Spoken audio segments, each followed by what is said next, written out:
Hey guys, it's your boy SM. Welcome and welcome back to the channel. Man, it's crazy to think I've made over 150 videos already on this channel, but hey, here we are. The journey has been worth it. So I decided to be a little different and give you guys something new for a change. I decided to kick off this 150th video special with the old PS2 collection. So I'm going to be going through every single one of these and giving you guys my thoughts on how much I either love or hate some of these games. You see a whole bunch of rare gems in there, some very old games. Yeah. So yeah, let's get into it. First game we got is Mercenaries. Yep. Man, the memories I had playing this game, boy. This is one of the very first few military shooters I believe I ever got for the PS2. And yeah, it definitely does feel dated now. The game is like, what, 20 years old? And I will admit, part 2 wasn't quite as good as the first, but this will go down as one of my favorite PS2 games of all time. I loved this game. The story, the characters, the free roam. Y'all know I'm a sucker for free roam. So yeah, this was a great game. Next up we got, oh man. I think everybody has this game in their collection, but SpongeBob Battle for Bikini Bottom, man. I think this might be probably my favorite game of all time, right next to Sly and Uncharted. Yeah, the amount of hours I put into this and the remake alone, man. Yeah, much I could say about this game. I mean, this game birthed a lot of gamers, let's be real. Definitely a classic, easily the best SpongeBob game, no question asked. Yeah, you already know. Next game, well, not much of a cover, but Incredible Hulk Ultimate Destruction. Yeah, I remember going back to GameStop I was going to get a new Incredible Hulk game because the game I had originally was the movie game, and that one was trash. So I needed a different fun new game to try out, and someone told me that this game was miles better, and yeah, this game is a classic. I mean, the story was great. Easily one of the best superhero games. I mean, I guess at the time, definitely was a good Incredible Hulk game. Next up, oh, just like Battle for Bikini Bottom, I love the movie game. Man, the amount of hours I put into this game as well. This is the game I kind of wish THQ Nordic would also remake.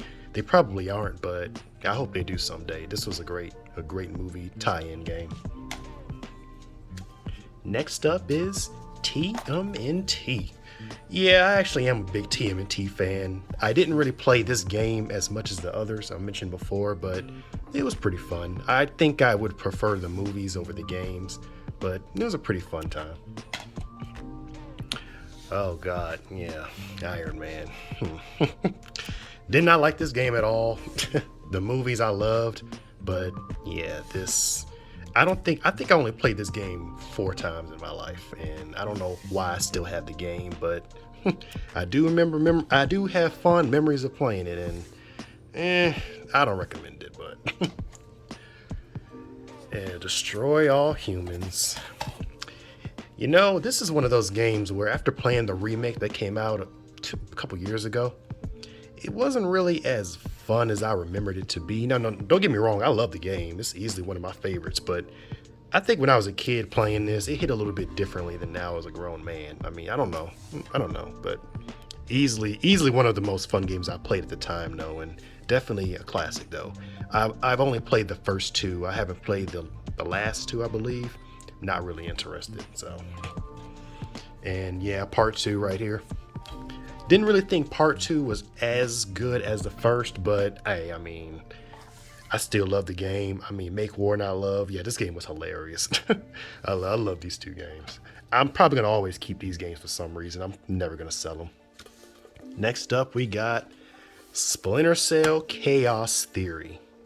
This is probably the best Splinter Cell game out of the franchise. I mean, I absolutely love the Splinter Cell franchise. I'm actually really excited that they're bringing back Splinter Cell 4. I guess the PS5 are going to remake it or whatnot, or remaster it. I don't really know. But yeah, definitely an underrated series. Was a little bit slept on. First three games were classics, and like I said, this is easily the best one out of the three. Gameplay wise, yeah. And next up, oh my god. Sly 2. Oh, Lord have mercy. Sly is easily my favorite video game character of all time. I mean, the amount of hours I put into this franchise, man, oh man. Sly 1, 2, and 3, classics. I think this one might have the best story out of the three. I have to go back and play them again, but yeah, man, Sly 2 was amazing. The Sims 2. Yeah, I actually kind of am a Sims fan. I've played all 4 games. I've played some of the spin-offs, the ones that were for the PC, the Sim City, and I think there's one called Sim City Societies, which is a lesser known one. I think they should have stopped at Sims 2. I mean, I love Sims 1 and 2, but 3 and 4 quite didn't really hit the same for me. I don't know, I just didn't think they were as fun.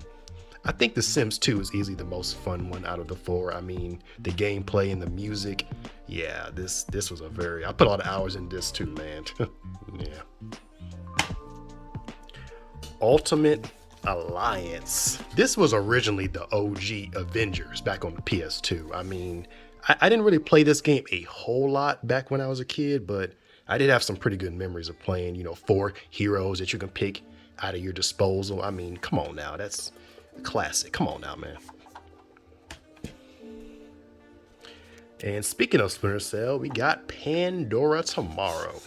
Yeah, I loved Pandora Tomorrow. The Splinter Cell games, I think they're pretty dated now, but I think that's the thing about them, though, that they may feel dated gameplay wise, but they were just so fun in terms of, stealth and doing like, espionage missions and all that. Yeah, easily a great game. Sly 3. Believe it or not, this was actually the first game out of the Sly franchise that I actually had acquired. I think it was a gift, and yeah, I think this game kind of changed gaming for me. I mean, the amount of hours I put into this game alone might be more than Grand Theft Auto 5, if I'm being real. This is easily my favorite one out of the 3. Classic. Spider-Man, oh, that's kind of odd. Well, let's do Spider-Man 2 first, but Spider-Man 2 is easily probably the best superhero game for the PS2. Probably Spider-Man game of all time, if I'm being real. Spider-Man for the PS4 comes close, but yeah, this game was such a classic, man. The amount of hours I put into this game might rival how many hours I put into Sly 3, to be honest, but yeah, man, this is a classic, man. Man, and I had the first Spider-Man game, but I think I sold it a while back. But yeah, even that game still held up. Yeah, I know the gameplay of this game does feel a little dated, but honestly, I mean, it's a classic. You're not gonna sell this. This is a rare gem if you have this game. Come on now. And pretty much Spider-Man 3 was kind of the opposite on the PS2. I heard it was a lot better on the PS3. Never played it. I can't really confirm that. But I think Spider-Man 3 was one of those games where it was bad, but I didn't really mind it. It was okay. It was all right. Spider-Man 3 was kind of funny when it came to the movies and the games. People didn't like the movies and the games were kind of a mixed bag. But honestly, I have some pretty good memories with Spider-Man 3 as well. And yeah, that's pretty much it. Not really a big collection, but I definitely had more games growing up than I do now. But hey, something about this collection. I don't know. I'm probably never gonna get rid of these games. I mean, even though Iron Man was pretty trash, but I mean, hey, it is what it is. But this was a good going back down memory lane for me. I hope you guys enjoyed this collection. Let me know down in the comments if you guys have some of these games as well. Which ones are your favorites. Hey, let me know. And yeah, I'm SM, and I'll see you guys next time. Peace.